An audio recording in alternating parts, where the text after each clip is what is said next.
Anyone who knows me in real life, or anyone who's ever been on the channel for a bit, knows that I love Lord of the Rings. I consider myself a true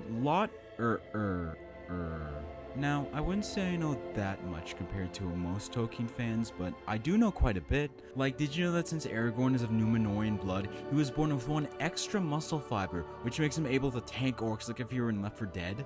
Okay, that's not true, but I think you get it. There's a lot to take in when it comes to Tolkien and the grand universe that he created, but even more so when you take the Peter Jackson films into account. And this causes a lot of arguments in the community. But if there's one thing we all can come together on, is that the soundtrack fucking slaps.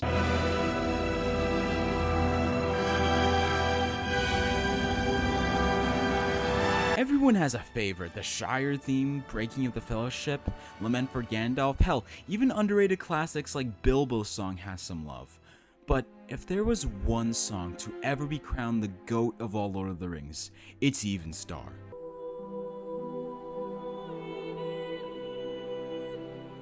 Now, I'm sure this isn't a Reddit unpopular opinion, and in fact I encourage people to go, actually in the comments. But what if I said I had some points to make it an even better song than it already was? What I'll be doing is giving new insights on the song and show you why it deserves the title as best song, or at least one of the contenders. Also, why I think Evenstar is the best song doesn't really sound that good for a YouTube video. Before I begin though, I should say that I do know one of the Dunedain exist, but it's kind of its own thing, so to put it bluntly, I'll be focusing on the Evenstar part of one of the Dunedain.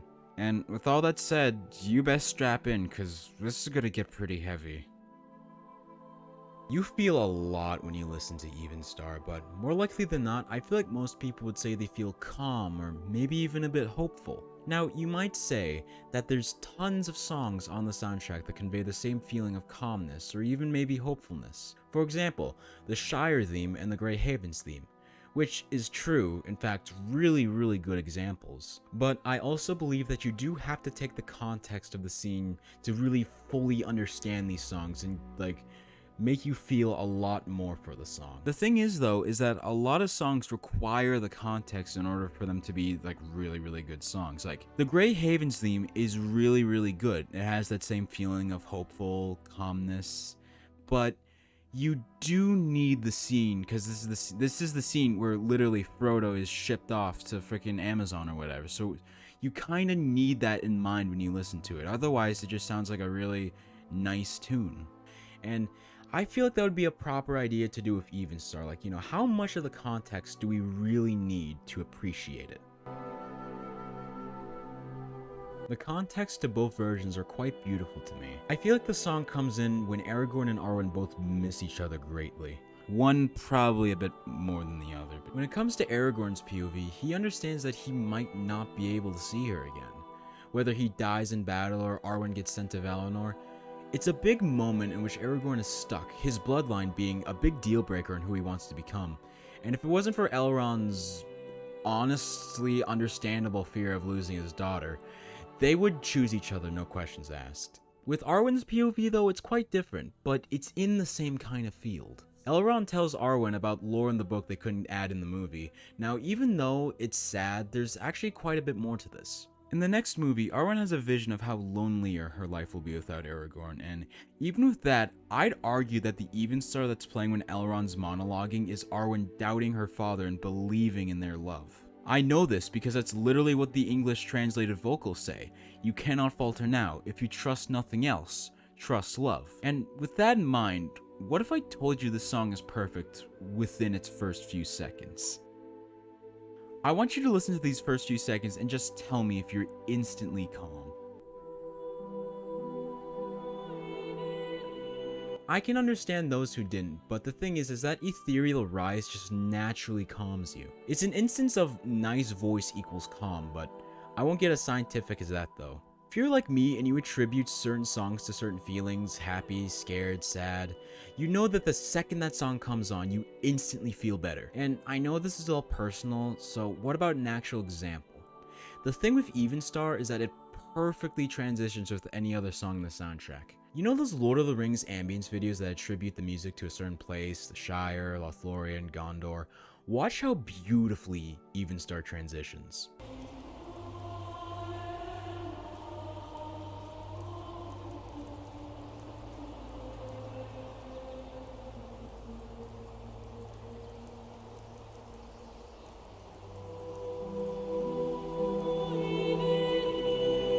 Incredible, right?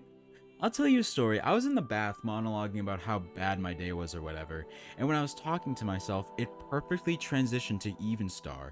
And as I mentioned about attributing songs, I was instantly calm and forgot about whatever problem I was dealing with at the time.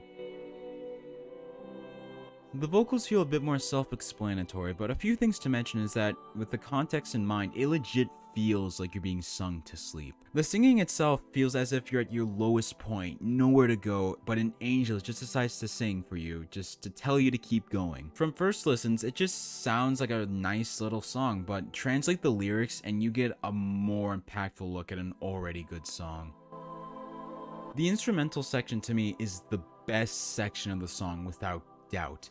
It's the complete inverse of the hopeful vocals, as the instruments feel very melancholy-like, and still manage to feel hopeful, a lot like Aragorn and Arwen must be in the respective scenes. To me, the highlight of this section has to be this part right here.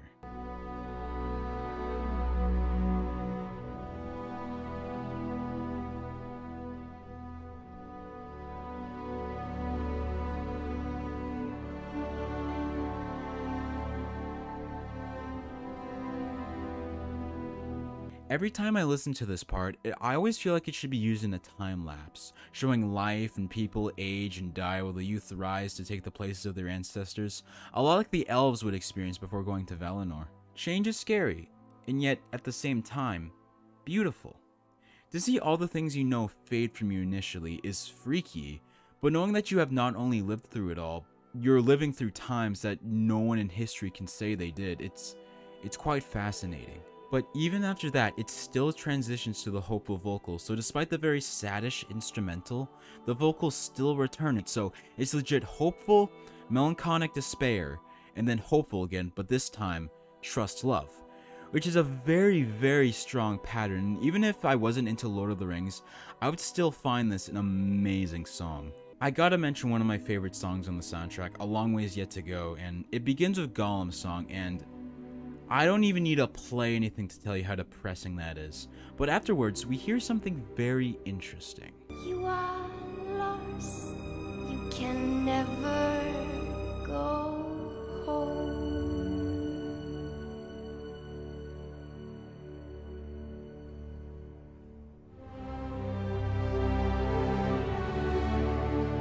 Now that's cool, but hear this.